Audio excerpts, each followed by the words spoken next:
and flung the makeshift floating bomb at Alexander's siege bridge like an ancient cruise missile. It struck the edge and burst into an oily, blazing inferno. Holy hell! Oh my goodness, this is 332 BC! Bro, these people are like using technology ahead of their time, bro. Nah, but still though, this siege is awesome. So far, this siege is the most awesome thing that I've ever witnessed thus so far. Kings and generals, Alexander the Great. Alexander wasted no time. Continuation! Peerless ambition.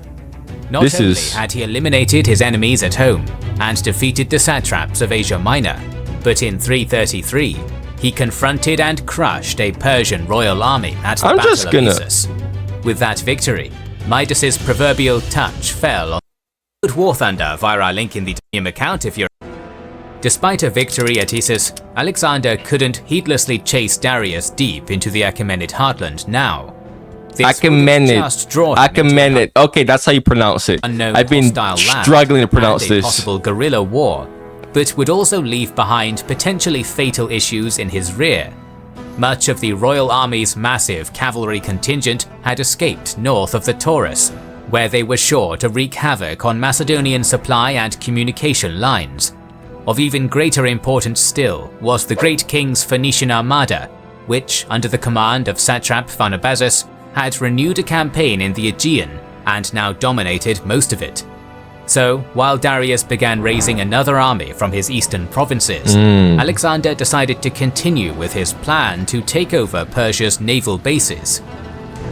A few days of rest after Issus, and the army was on the move once more, pressing south into Phoenicia. Following the surrender of Marathus, Alexander received envoys bearing an offer from Darius III.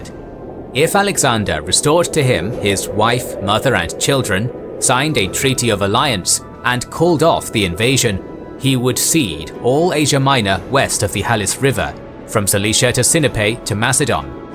If Philip's old guard, led by Parmenion, caught wind of this offer, they would argue that the invasion had achieved all its objectives. So Alexander omitted the offer of territory during his war council, and the proposal was rejected. It was in response that Alexander penned his famous arrogant rebuttal.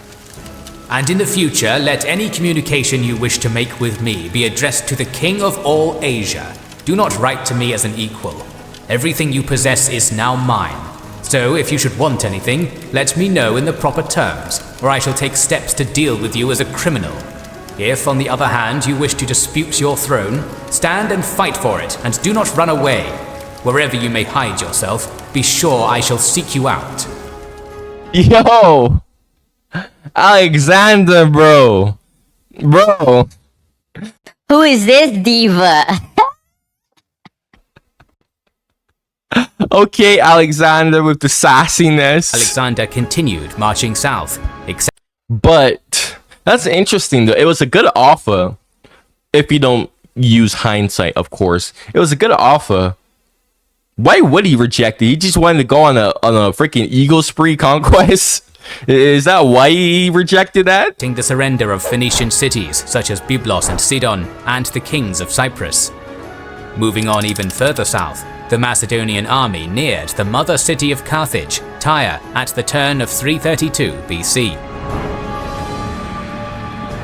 This most famous of Phoenician cities was composed of two separate segments. Old Tyre was on the mainland, while the primary walled city of New Tyre had been constructed on a rocky island half a mile offshore. Oh hell nah! Alexander approached the— How the hell do you what the— Bro, how in the world? City, he was met by Tyrian dignitaries. Now, here's the thing, right? I know you could like cut off a city if you have a navy, but the thing is well, the Persians have naval supremacy, so that's why I'm asking, how do you them the son of conquer something like this? Zemilchus, who, along with many other Phoenician rulers, was away at sea with the Persian navy. Their demeanor was respectful and hospitable, offering alliance, provisions, and gifts. However, they were not about to hand Tyre over to the Macedonians. In response, Alexander expressed a desire to offer sacrifice at the Tyrian Great Temple within the island city itself. To allow Alexander to do this would essentially recognize him as Tyre's rightful overlord, so the envoys declined Alexander's request, offering the king to make sacrifice at an equally revered temple in Old Tyre. Alexander exploded in anger, as he sometimes would, and dismissed the envoys with a threat that they should not be so confident in their island fortress, as it would soon be part of the mainland. Bro, Alexander, I'm starting to realize Alexander the Great got a lot of anger issues, bro. You got a lot of anger issues. Once the envoys returned home, they counseled the Tyrians to submit. However, buoyed by their formidable island fortress, its distance from the mainland, and the strength of their natural and constructed fortifications, the city decided to fight. And the If they Persian hadn't been Navy. sure enough that this was the right path, a recently arrived delegation of Carthaginians began encouraging the people of their parent city to defend themselves, promising great reinforcement from their own city, which was a great naval power already. Despite his anger, So Carthage was involved. Oh, wow. That's a detail that neither Alexander nor Never his knew. soldiers were too enthusiastic about besieging the island city with a purely land army, as it would delay the campaign for a long time. Yeah. King's temper cooled, and he sent some envoys over the strait in order to urge the people of Tyre to accept peace terms. Possibly mistaking this as a sign of weakness, the Tyrians murdered Alexander's envoys and threw their bodies into the sea. The battle became inevitable. Well, What's your worst assignment horror story? Go ahead. so much for that. A great portion of So the much for that. Macedonian officers They're gonna and get soldiers murdered. alike They're- were they're- daunted. Dude. I can already smell how this is gonna end. Staggering Like, task ahead of them. But Alexander, in his typically daring manner, had a plan in his head that just might work. Okay, He Alexander, really show would us. make island Tyre part of the mainland. To enact his scheme, the king had Old Tyre torn down bro. and harvested its stone as raw material. Oh my. At the same time, parties were Wait. So. Oh, that's sad. That's so sad. That's why Tyre doesn't exist anymore. Oh, that's so inland freaking to Bekaa sad. Valley, where they fetched timber from the cedar trees on the mountain slopes. To supplement the hardy men of the Macedonian army, entire populations of nearby towns and cities were drafted to serve as a labor corps, which supposedly totaled many tens of thousands strong. Bro, Alexander over here using slaves. Now possessing the material and the men to use it, Alexander began Nah, I'm slowly just kidding about constructing that. a 200-foot wide mole from the mainland across to Tyre, Holy. where it would connect just south of the Sidonian harbour. The king's engineers would sink wooden piles into the mud, pack stone between them to serve as a foundation, and then lay massive timber beams to complete the work. In the muddy terrain and shallow water adjacent to the shore, the going was relatively easy, and the mole's construction got underway with haste. Alexander was constantly present at the forefront of the effort, precisely instructing his workers how to proceed, motivating them with words of encouragement, and even handing out rewards for men who had particularly impressed him with their skill and gusto on the job. The Tyrians, initially believing the mole to be some kind of joke, rode out and mocked Alexander, jeering and asking the king if he thought himself greater than Poseidon. The Macedonian efforts were so disconcertingly effective, and the work was being enacted in such efficient time, however, that the people of Tyre quickly changed their mocking tune. Bro, they're about to get slaughtered. Some of the city's women and children were evacuated by sea. The Tyrian fleet was made ready, and the defenders began constructing extra artillery pieces in anticipation of a proper fight in the very near future. But why didn't they bother to stop it? They have naval supremacy. Why didn't they try to like put archers on boats and, you know, open fire? Like Alexander can't do anything, right? But seriously though, this is probably like the most awesome thing that I have ever seen from a siege. Trouble began for Alexander's sieging army not even kidding. when the mole reached deeper water, taking the construction near missile range. Aiming to stop... Okay, but I knew that they were gonna open fire with the catapults and archers, but still, I really do not understand, like, why didn't they bother to use the boats before they reach missile range, right? Alexander's effort in its tracks. Whatever. Tyre dispatched a squadron of skiffs to each side of the mole, near unopposed on the sea, and loaded with missiles and light catapults. These skirmishing vessels darted in close and unleashed a focused... Now that makes sense. The mass labor corps working on the land bridge. The draftees, along with Alexander's soldiers, who worked without their usual armor, suffered terrible casualties in this initial naval sortie and were unable to continue working. To counter this kind of attack, a series of hide and canvas screens were rigged to serve as a barrier against arrow fire, allowing the workers to resume. Oh my goodness, bro! Dude! Imagine being the people on this freaking island, bro. Dude, like, at first, you thought that you could hold off the island, and then you see this, and you're like, okay, we're gonna send out the archers for the boats. And then you see this, bro, oh my gosh. To allow Alexander's own missile troops a platform from which to respond. Difficulties now began increasing for both sides, and with that difficulty came superstition. Rumors of ill portent spread, of Macedonian ration bread leaking blood, Tyrian defenders having visions of Apollo, and it is even said a great ocean leviathan smashed into the mole before swimming away again. Do you think these people are drunk? To counter this latest stroke, the Tyrians brought forward a large transport ship. Okay, now they're thinking. Now they're using their brains. Wood, pitch, sulfur, and other fiercely burning materials. This fire ship was towed in the mole's direction by a pair of Phoenician triremes, who then, at the last moment, peeled away and flung the makeshift floating bomb at Alexander's siege bridge like an ancient cruise missile. It struck the edge and burst into an oily, blazing inferno. Holy hell! Oh my goodness, this is 332 BC! Bro, these people are like using technology ahead of their time, bro. Nah, but still though, this siege is awesome. So far, this siege is the most awesome thing that I've ever witnessed thus so far. Damaging the mole, burning down the towers, and killing a great many of the king's troops. At the same time, the Tyrians launched another sortie, this time landing swiftly on the beaches south of the mole and assailing the labourers who were in the process of ferrying stone from Old Tyre. Further inland, Alexander's timber supply from the mountains decreased as well, prompted by the raids by Arab tribes who inhabited the hinterland. Both of the resources needed to ford the strait and gain victory were being choked off. Something had to be done to rectify the situation.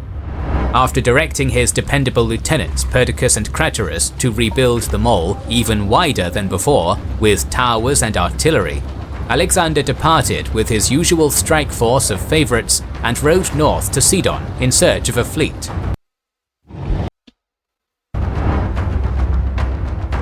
As Arrian tells us, for clearly so long as the Tyrians were masters of the sea, the siege of Tyre would be no easy matter. It was during the king's short stay in Sidon that perhaps the greatest strategic bounty of the Issus campaign revealed itself, however delayed it might have been. Having defected from Darius's naval war after the great king's crushing defeat, the Phoenician rulers of Byblos and Aradus pledged their sea-borne strength to Alexander. Together with the Sidonians, that totaled around 80 high-quality vessels with equally high-quality crews. Other scattered vessels sailed from Lycia, Macedon, Rhodes, and other places. More promising still, the kings of Cyprus, seeing which way the wind was blowing, brought 120 ships and added them to Alexander's growing armada a day later. But the thing is that the Persians could have actually given Alexander a run for his money. Why would they defect? Sure, the Persians are struggling on land, but Alexander looked like he actually may have actually like start the struggle now. But the Persians defecting, yeah, that's a nail in the coffin. Because the Persian Navy was literally like their trump card, and now that's gone. Yeah, that's. While the burgeoning fleet was being brought up to snuff and armed with I still don't understand why they would defect. Like, yes, you know, ISIS was a crushing defeat, but they still could have, at this point, come back. The king ventured out on a punitive expedition into the Bekaa Valley, where he successfully handled the Arab tribes who had been raiding his wood gatherers. Plutarch tells us that during this venture, Alexander snuck up to one of the tribal campfires during the night and personally slew 2 Arab warriors there with a dagger. Upon returning to Sidon, the king not only found the fleet ready for action, but 4,000 additional mercenaries at his command. With his new armada of loyal client kings and reinforcements in tow, Alexander sailed back to Tyre. Initially, the Tyrians arrayed slightly off the city to face the Macedonian attempt at sea, but this giant force was far more than they were prepared for. Wisely, the Tyrian fleet withdrew to the safety of their harbours, which they blockaded with vessels. The balance of power was now firmly on Alexander's side. The Macedonian allied fleet spent the night sheltering near the mole, ready to deploy when the sun came up. As soon as it did, Alexander ordered the Phoenician contingent to blockade Tyre's southern Egyptian harbour, while sending the Cypriots to do the same at the northern Sidonian harbour, effectively neutralizing and reversing Tyre's previous dominance on the seas. With that security, where is Carthage? Didn't Carthage say that they would help them? Work on the mole began apace once more. Unfortunately for Alexander, a ferocious storm began before the mole was set to reach the walls. Rain hammered down from the sky in torrents, gale-force winds blew, and the sea became rough. This turn of luck not only made it impossible to make further progress, but ravaged the existing structure, setting the construction back considerably. To remedy this, the king had a number of massive uncut trees floated into position on the windward side of the mole, where they absorbed most of the impact. When the storm at last subsided, these wave breaks were built into the structure as bulwarks, and the damage was soon repaired and expanded upon, taking the Macedonian bridge into the missile range of the walls. Intent on giving his workmen cover for the final stretch, Alexander massed his available siege catapults and stone throwers on the edge of the mole. Together with the artillery-armed fleet, and supported by archers and slingers, they launched a withering bombardment against the Tyrian battlements, clearing the defenders from the walls. Although under immense pressure, the Tyrians held on with great tenacity, hanging up screens to break the force of Alexander's artillery and building wooden towers on their battlements. From these, Tyre's archers loosed volley after volley of fire arrows at the Macedonian vessels, while the citizens worked at terrific speed to repair any breaches. In some places that wasn't viable, so they constructed a number of secondary curtain walls to plug the gap. At day's end, the situation in the city was dire, but the defences opposite the mole still stood firm. Sailing around to the seaward side of Tyre in the dark of night, Alexander attempted to take the city while it was sleeping, but was foiled only by another short but violent storm and forced to pull back. The Tyrians used this moment of breathing space to scatter large chunks of stone into the shallow water adjacent to the walls, making it incredibly difficult for Macedonian ships to get close. In a desperate maneuver, Tyre's inventors and engineers began devising strange weapons to repel the invaders, including a fire thrower that belched molten metal, barbed tridents, rope-cutting scythes, and even militarized fishing nets to ensnare any Macedonian escalade. This last-ditch attitude was exacerbated by bad news from abroad. 30 more Carthaginian emissaries arrived with words of encouragement, but they regretted to inform their mother city that aid would not in fact be arriving. War at home made that impossible. Well, that answers my question. Alexander spent some time clearing the stones which had been dumped into the water, allowing his ships to once again get close to the walls. At the same time, following a final Herculean burst of industry, the mole stretching all the way from the Phoenician coast to Tyre finally connected. As Alexander had vowed to the envoys of Tyre months earlier, he really had made the island city part of the mainland. The time for a full-scale attack had come. At the advent of midsummer, the Macedonians launched an assault via land from the end of the mole and from the sea on their assault ships. Massive stones launched by catapults smashed into the walls of Tyre, gouging out huge portions of stone and sending it crashing onto the rocks and into the water below. Ballista bolts and archery fire raked the battlements, killing defenders and making others duck for cover. Under the cover of this bombardment, Alexander's infantry used boarding gangways and ladders to attempt an escalade that would finally take the defiant city.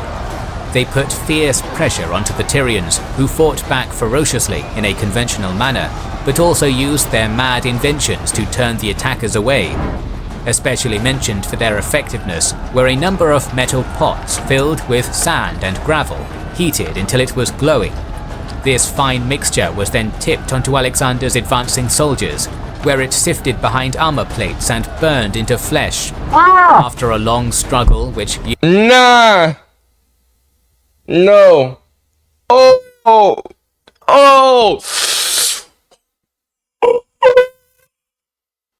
That's a horrible way to go. That dude. Oh damn! That's a horrible way to go. Yielded no real results except for brutal casualties. The king was once again forced to abandon the effort at nightfall. Dejected and exhausted by the long siege, both he and his companions were about to simply bypass Tyre completely and march on to Egypt. But Alexander held on, if only because giving up now would be costlier than doggedly soldiering on. His persistence was to be rewarded. As they themselves were now in a desperate situation, the Tyrian ships at the Sidonian harbour launched a massive naval sortie completely by surprise. As the crews were at rest, dozens of Macedonian allied Cypriot vessels were sunk in the initial attack. Damn. And for a moment, it seemed as though the Tyrians were about to make a breakthrough. However, Alexander personally led a squadron of ships from the Egyptian harbour and cut off the overextended Tyrian squadron, destroying almost all of it and bottling the rest up in the harbour, from where they could now do nothing to hinder his efforts. It's over. It's Jobers! Followed up this success by first testing an area of wall near the northern harbour, but he was pushed away. From there, his forces turned to assault a section of the Tyrian walls just south of the southern harbour, which Alexander judged to be weak. Artillery let loose once more, and a breach was made. Rather than throwing everything into this action, the king launched a brief probing attack and then withdrew. He was, however, now sure that the Macedonians had found Tyre's soft underbelly. A further few days passed as Alexander rested his men in preparation for the final assault and waited for good weather to return. When the wind and sea quietened down on the third day, the Macedonian army boarded its assault vessels and launched a massive attack on the weakened southern area. Artillery once again hammered the area, collapsing a breach that was then widened even further. Simultaneous attacks were made from the mole and by the fleets on both harbours in order to keep the Tyrians busy. When the main breach was wide enough, the men of the elite Hypaspis brigade and their valiant king strode through, closely followed by mighty Craterus and his battalion of the phalanx and others. As though suddenly realizing their ultimate peril, the defenders of Tyre fought back doggedly, contesting the Macedonians for every step. The fighting was so brutal that Admetus, captain of the Hypaspists, was slain by an axe to the skull. But Alexander's men had done it at last, surmounting the broken walls, taking the battlements, and gaining a firm foothold in the city. At the same time, Phoenician and Cypriot squadrons penetrated both harbours and prompted the retreat of most remaining defenders on the walls to the city centre, lest they be encircled by enemy soldiers. They ran and ran, pursued by the Macedonians, until they reached the shrine of Aganar. There they fought a last stand, and died almost to the last man. With the end of organized resistance, chaos broke out. At their king's command, Alexander's soldiers went on the kind of rampage that is so common after long, frustrating sieges. Peter Green And like they literally murdered his envoy. paints a picture of the mood and the scene in those hours. All restraint abandoned, hysterical and half crazy after the long rigors of that dreadful siege, mere butchers now, striking and trampling and tearing limb from limb until Tyre became a bloody, reeking abattoir. Golly, bro. Yeah, alright. I just learned something new today. Alexander the Great had a lot of anger issues. Only those who took shelter in Melkart's temple were spared. Oh my 7,000 gosh. soldiers and citizens were butchered in this sack, and a further 2,000 crucified by Alexander when the soldiers' fury died down. God, what? Oh my goodness. They're getting the Jesus treatment before Jesus was even on earth. They're getting the Jesus treatment 300 years before Jesus. Casualty figures would have been far worse had the Sidonians not turned into unlikely heroes. Although entering the conquered, hated city of Tyre on Alexander's side, it is said that they, feeling the plight of their Phoenician cousins, hid 15,000 people and ferried them to safety at Sidon. Tyre, already aflame, was utterly destroyed, and the remainder of its population was sold into slavery. Damn!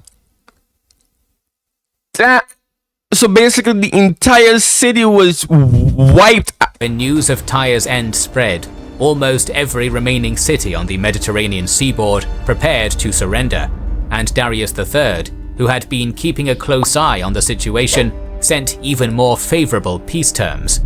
They were denied once more by Alexander, who turned his gaze toward the kingdom of the Franks. Nah, bro. Bro, at this point, it's like you have so much favorable peace and he's still rejecting it. Okay, I thought Alexander was this like, you know, chill, nonchalant guy which is conquering like left, right, and center. Okay, so this is the type of person that he is. Like, bro, the type of vibe that he's giving off, he's like giving off like low key like a spoiled brat, like spoiled brat vibe. Like I like spoiled. I don't think I would say selfish, but he's giving off like bratty vibes right now. As he went, time passed and the elements took their course.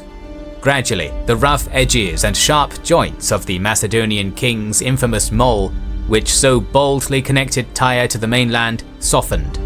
Sands gathered and winds blew, connecting Tyre permanently to the Asian mainland. Today, as Green tells us, deep under the asphalt streets and apartment blocks, the stone core of that fantastic causeway still stands, one of Alexander's most tangible and permanent legacies to prosperity. Bro, I want to see that. I want to see that. Hasn't finished writing his legacy yet, not even close, and more videos on Alexander's campaigns are on the way, so make sure you are subscribed and have pressed the bell button to see it. Please consider liking, commenting, and sharing. It helps immensely. This is such an awesome siege, but a very gruesome siege, man. But like, if you're new to my channel and you have any suggestions for me, make sure you comment it down below. Go check out my other videos on my channel. If you like what I have to say, my reactions, you know, make sure to not comment, but you know, subscribe if you're new. But like the video to keep my videos on the algorithm and whatnot, you know, get other people here, you know, just like us, man. Thank you for watching and goodbye.